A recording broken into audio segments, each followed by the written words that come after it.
Hello guys, welcome back to my GED channel. How are you guys doing today? I would like to share another GED RLA reasoning language arts to practice for being faster reader and answer the questions quicker. This is my story continue number 3. I only have 5 questions here, so this is not a very long video.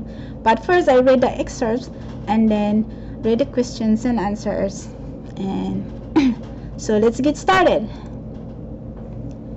Tassie, Jessie said, unable to comprehend what she had just seen.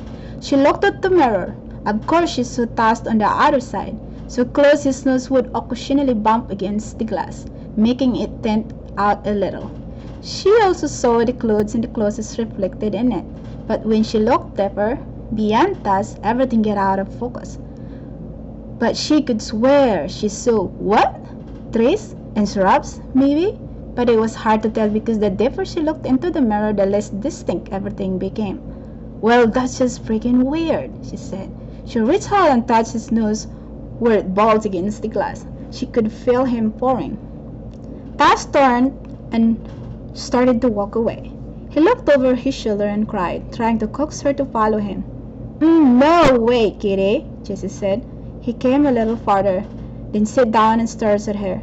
Although he wasn't far away, he was beginning to get blurry. Taz, come back, she pleaded. When he didn't come, she pressed her hand against the smooth glass of the mirror. It offered normal resistance at first. Then the surface of the glass seems to relax and bow in a bit. She pushed harder with her fingertips, and the glass dimpled in, and then her hand started to slip through to the other side. When she was almost to her elbow, she made a fist. She flicked her hand and waved it around a bit. It felt the same over there, maybe a little cooler, maybe a little damper.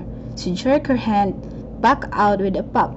Nope, too weird, not doing it, she explained and sat back on her heels, staring at the mirror. Isabel frisked around in her backpack for her flashlight. The gathering shadows didn't help. She found the light and turned it on. The light seems to be swallowed up by the darkness around them. They could see whatever the light was pointed at, but it made the forest around them seem darker than ever by comparison. I hadn't realized how dark it was getting, said Izzy, wide eyes glancing around the dark forest. Let's find a clearing and make camp. These stairs are creeping me out, replied Jessie. They continued the direction they had been going, directing the flashlight beam on the forest floor to see where they were stepping. Izzy brought the beam up from time to time to make sure they still heading the right way. Taz was pressed up against Jessie's legs so close he was almost causing her to stumble. Ocean, wholly knew the forest waddled behind them, sniffling in the fallen leaves. He seems to be constantly in the search for food. The little group had been moving through the forest for an hour or so since they had been using the flashlight to find their way. It was no longer getting dark. It was now totally dark. Their little beam of light seems to melt away into the blackness of the forest night at less than an arm's length. The near total darkness was disorienting, and it seems the thick forest was crashing in on them, suffocating them. So that was the excerpt, guys, and let's go to our first question. Number 1. In paragraph 1, first sentence, Tassie, Jessie said, unable to comprehend what she had just seen. What is the meaning of comprehend? This is easy, guys. Is it A, move, B, understand, or C, looked, or D, walk? And the answer is letter B, understand.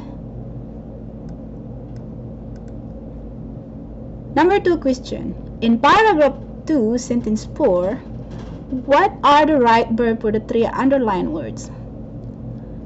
He came a little further and sat down and stares at her. So is it A, goose, sat, staring, or B, went, sat, stared, or C, goose, sit, stare, or D, gan, sits, stared? Give you a little seconds here. And the answer is B, went, sat, stared. He went a little further, then sat down and stirred her hair. So let's go to number 3 questions. This is the longest question I have here in this video. So number 3. In paragraph 3, sentences 4, 5, and 6, when she was in almost to her elbow, she made a fist, she flexed her hand, and waved it around a bit. So what you do is rewrite these 3 sentences into one sentence. So is it A, when she was in almost to her elbow, she made a fist, then flexed her hand and waved around a bit? Or B, when she was in almost to her elbow and she made a fist and flexed her hand and waved around a bit?